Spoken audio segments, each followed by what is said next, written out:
Today, I'll be showing you how to unlock any phone from any carrier through a simple and free method. This will work for any brand, including Samsung, iPhone, LG, Motorola, Huawei, or any other. If you happen to have a carrier app installed on your phone, unlocking it will be even easier. After following the steps in this video, you won't need an unlock code. Instead, you'll simply wait for a message in the carrier app indicating that your phone has been unlocked. For iPhone users, just connect your device to Wi-Fi, and the unlock should activate. Before we begin, I'd like to mention a small disclaimer.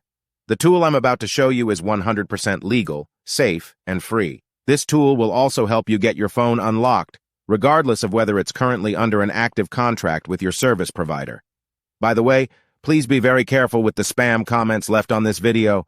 They are all from bots representing people who offer this service for a fee. We might be affecting their business since I'm showing you a free method to unlock your phone from carriers. Follow my exact steps from this video, and after that, you will have a phone that will work with any SIM card from any carrier in the world. With that said, let's start. All right, so grab your phone and insert an unsupported SIM card. That means a SIM card from a carrier other than your original one. After powering up your phone, you'll receive a message asking for an unlock code. Once you enter the code, your phone will be fully unlocked and ready to use with any carrier. Here's the best part. You can unlock your phone for free on this website. Just follow the instructions here, and you'll unlock your phone for free using a simple method. Thanks so much for watching this video. See you in the next one.